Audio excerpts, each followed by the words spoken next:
Greetings to all of you. I want to talk today about the powerful upcoming partial solar eclipse that we will experience on April 30th. At that time, the sun and moon will be conjunct right next to Uranus in the sign of Taurus.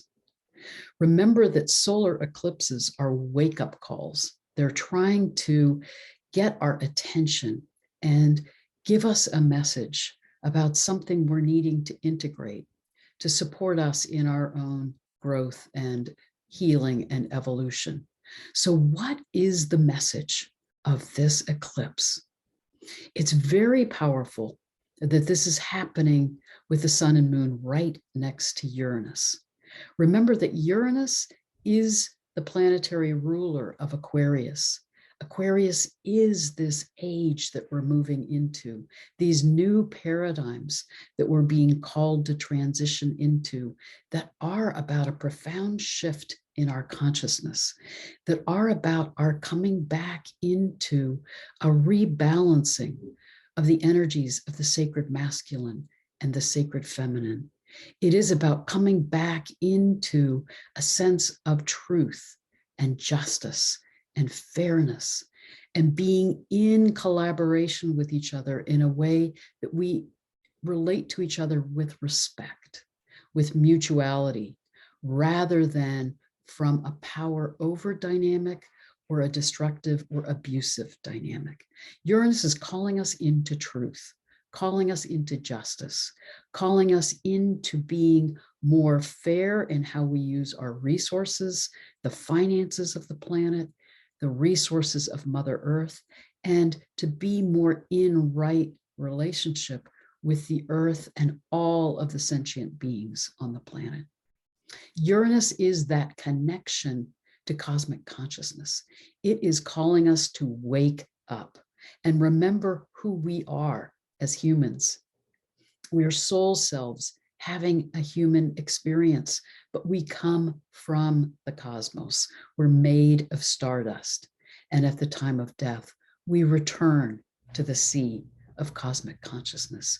Uranus is saying, wake up, remember who you are, and be aware of this transition that you're in individually, that we're in collectively as we move into the age of Aquarius.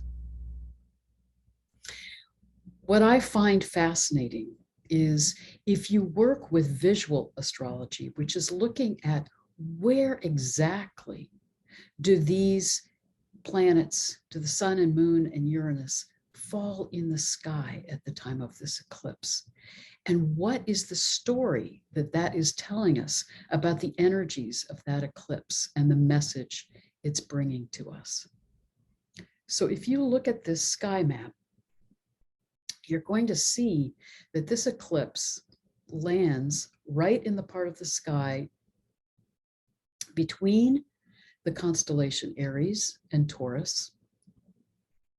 And you can also see that it lands in the sky above the constellation Cetus, the whale, that's below the ecliptic, and they're beneath the stars of Perseus, the constellation above the ecliptic. This is a powerful part of the sky where we see this drama of Perseus the Warrior in interaction with Cetus the whale. It's a story that comes to us from Greek mythology. And I want to share the story, this myth that this eclipse is calling our attention to, and give you a sense of how we've tended to encode that story within ourselves, our own psyches. But then I want to give you the larger context of that story from a psychological perspective and then from a cultural and spiritual perspective. But let me set the context first and say that this Greek myth comes to us from ancient Greece, which took place that time historically on the planet was during the Age of Aries, which is approximately 2000 BCE to AD. Prior to the age of Aries, we had a 2,000-year period from approximately 4,000 BC to 2000 BC that was the age of Taurus. And culturally, around the globe during the age of Taurus, you saw cultures honoring the sacred feminine, honoring the great goddess, seeing the earth as sacred. It was very much about being in sacred relationship with the earth, being in community with each other in a way that was very much about our connectedness and interconnectedness and relationships with the cosmos, with the earth, with each other. As we move into the age of Aries, that's the age that's really carried by the planetary ruler Mars. And it's about moving from the honoring of the sacred feminine and Taurus and Venus, its ruler, into the age where the sacred masculine is honored. Mars, how we are able to experience our separation and individuation from source, how we're able to experience our individuality and our own self-expression, the actions that we take, the adventures that we have, the ways in which we begin to explore things from our own individual perspective. So we go from this period of immersion in connection, in sacred relationship, to now the exploration of our individuation and our capacity to feel separate from source. Remember that the age of Aries is divided into two sub-ages. The beginning is ruled by the energy of Aries and Mars, and the sub-age, the final 1,000 years of that age, is meant to be influenced by the sign opposite Aries, which is Libra, ruled by Venus. So we're meant to explore that separation, individuation, that immersion in the connection with the sacred masculine, that sense of who we are not in our embodiment, but now our capacity to be transcendent, to view things from a larger perspective, to feel our sense of separateness. But we're meant in that final half of that age to come back, bring that wisdom back into relationship, Libra, into balance and harmony, Libra. But instead, we carried that energy of Aries into an ongoing out of balance over idealization of the sacred masculine, which has led us to where we are today, where we are still idealizing that sense of our separation, our individuation, our capacity to have power over, to be the conquerors, to exploit others, to take and ravage the resources of the earth for our own ends. It is that out of balance dynamic that both comes from the idealization of our separateness and our self-expression, and it also comes from the tragedy of what we know we've lost, which is that deep sense of connection to source and to the sacred. So here we have Uranus and the sun and moon calling our attention to this story of Perseus the warrior that comes to us from the age of Aries and ancient Greece. Let me tell you the story, and then let's drop deeper into the layers beneath the story. The story, as most of us know it, is that Perseus the warrior has grown up on this island off the coast of Greece. And the king of the island sends Perseus, the young warrior, on this dangerous mission. Perseus is the warrior now on his quest, on his adventure to prove his capacity, his skill, his talents as a warrior, to become a hero.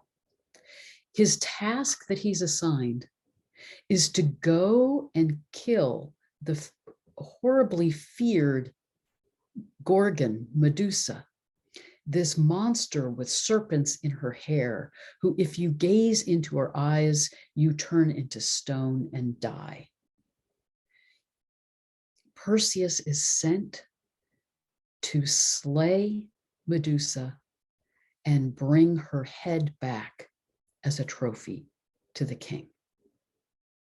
Perseus sets forth on his hero's quest, and through a whole series of steps, he manages finally to kill Medusa and take her head. And he's on his way back to his island home and to the king when he sees down below him Andromeda, the princess who's been chained to rocks and is in danger of being devoured by the sea monster, Cetus. Perseus, being the warrior and hero that he is, rushes over to rescue Andromeda, to free her from her chains, and uses the head of Medusa and her stare that can turn anyone into stone. He turns it on the sea monster in order to slay the sea monster and protect Andromeda and himself from death. He then journeys back to his island, and he and Andromeda end up getting married. This is the story of the warrior who goes on his quest, accomplishes his mission, and finds his own skills and talents, and then can save and rescue the damsel in distress, and then live happily ever after. This is kind of the hero's quest, the idealized tale that is a part of patriarchal culture and a part of the Age of Aries, where that sense of conquest of the hero's journey is idealized. But let's unpack this story further and get more of a deeper sense of the Greek tale of Perseus and Andromeda. We need to start with Perseus's birth.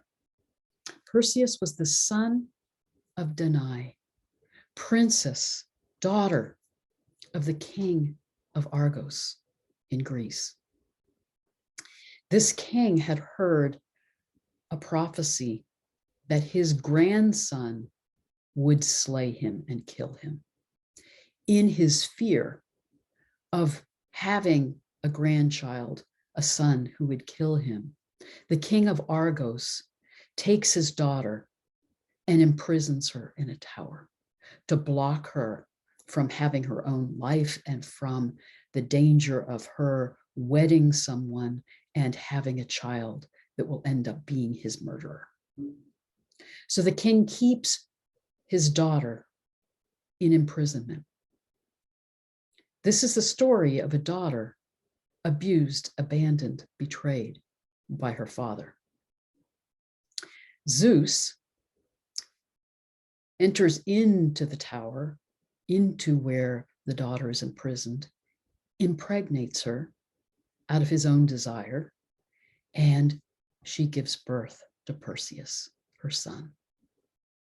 The king, now even more terrified that this son will grow up to murder him, casts his daughter and his grandchild, puts them in a wooden chest and throws them out into the stormy sea, anticipating that they will drown and he will be freed from his fear and protect his life.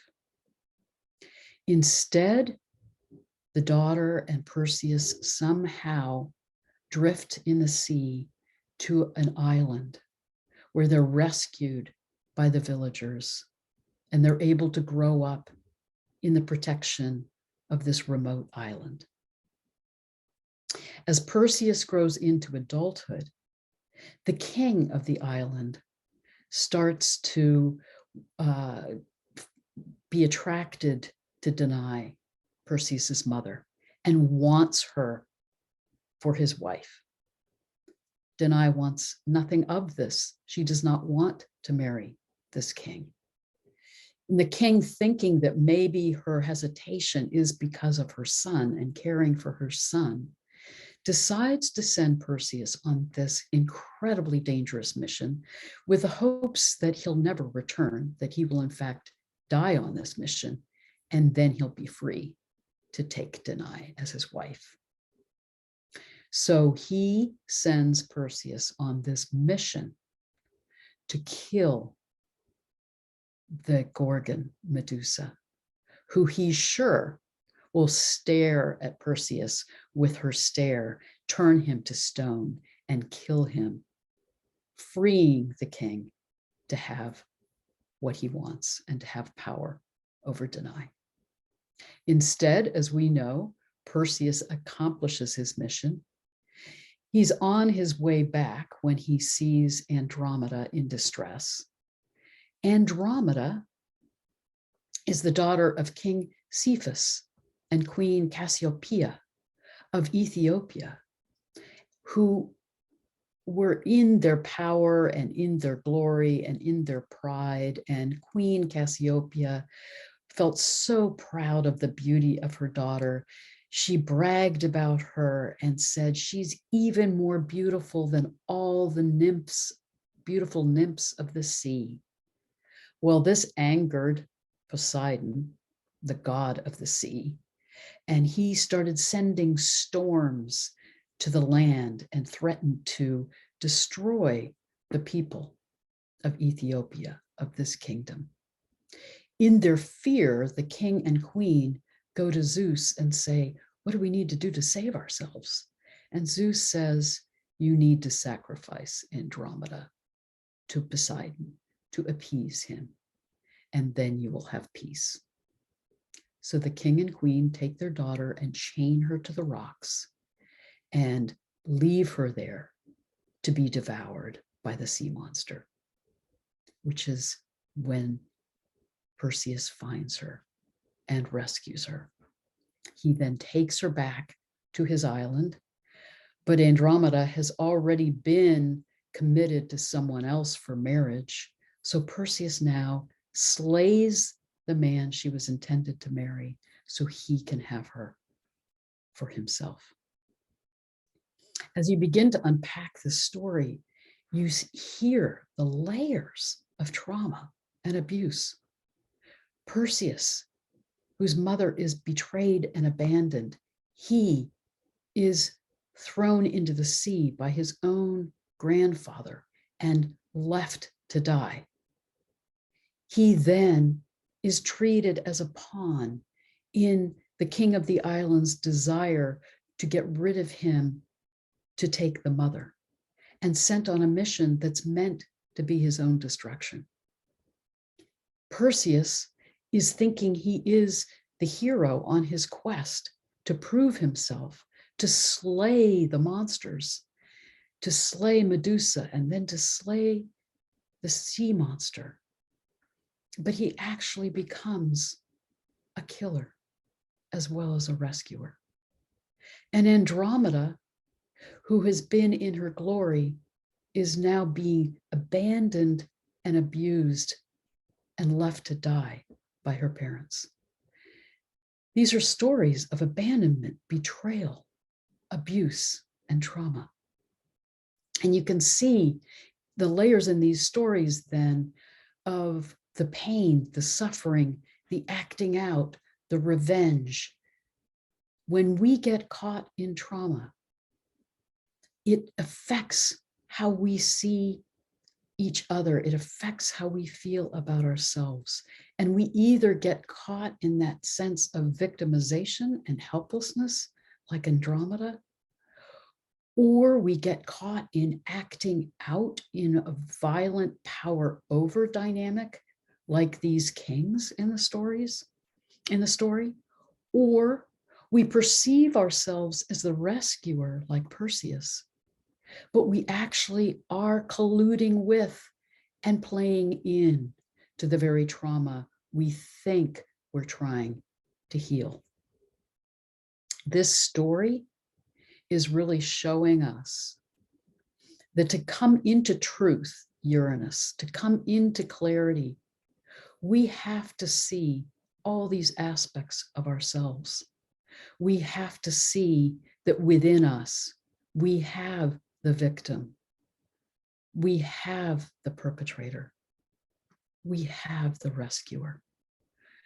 We all have trauma, and we all have these parts of ourselves. And to be able to see ourselves clearly and come into our wholeness and come back into balance, we need to heal our trauma. And only when we heal our trauma can we stop the repetition of trauma in relationship and in our world. As Thich Nhat Hanh said, you can't stop the war in the world if you don't stop the war in your heart.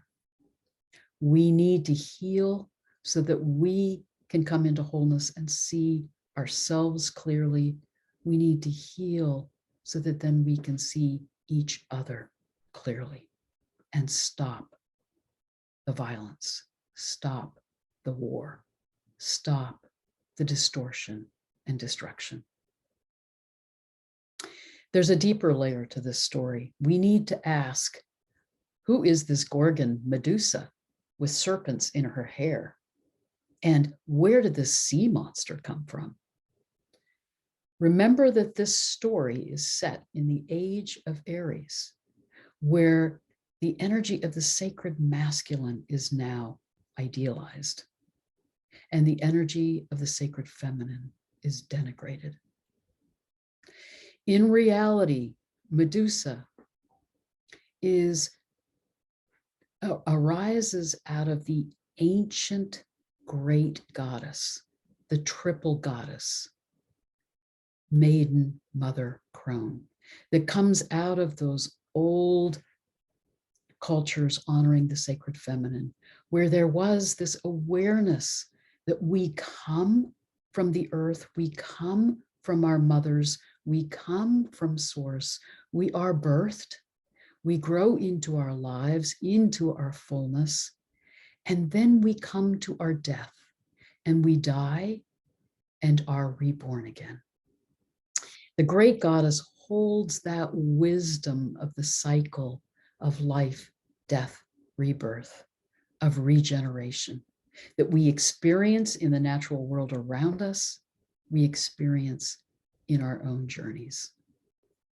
In those ancient sacred cultures honoring the energy of the sacred feminine, there was that awareness that life and death are both a part of the oneness of all that is and of that cycle of regeneration. There was no fear of death. Death was an entry into new life. But as you move into the patriarchal culture and the Age of Aries, where we're no longer honoring the sacredness of embodiment, the sacredness of the earth, the sacredness of this life, but we idealize the transcendent and see the divine as beyond us, above us, apart from us, and we are apart from the divine. And we are on a quest to find that connection and on a quest to find how we can live and survive and thrive here in this dangerous earth plane. Then we end up in a philosophy of disconnection from the earth and devaluation of the sacred feminine and idealization of power and conquest and control. So the great goddess, and Medusa was the crone aspect of that great triple goddess, the one who knows the wisdom of death, of that passage into the other realms to be reborn again. Death becomes feared in the Age of Aries. We cling to survival and safety and control. So Medusa becomes the terrifying monster who causes death. In the ancient understanding of that aspect of the triple goddess, the Libyan great goddess that Medusa arises out of. If you stared into her eyes, you saw your future. You saw your death. If you're not afraid of death, then looking into the eyes of that crone goddess was to hold the wisdom of your cycle of life, death, rebirth. It was to remember that you are actually a soul self whose consciousness never dies, and that you go through this experience of incarnation and go through this process of life, death, into rebirth, new life. But when you move into the age of Aries and you're terrified of death, then Medusa becomes the monster whose eyes turn you to stone. And she has serpents in her hair. The serpent was the most ancient sacred symbol of the great goddess because of its association with that cycle of regeneration. Just as the serpent sheds its skin and grows anew, we go through those cycles of death, rebirth. So we now see that this very powerful wisdom of the ancient cultures is demonized and portrayed as a monster needing to be destroyed. This is a death-causing monster that needs to be conquered and killed. And then we look to the whale, the sea monster. Cetus is the whale who remembers the wisdom of the deep waters of Source.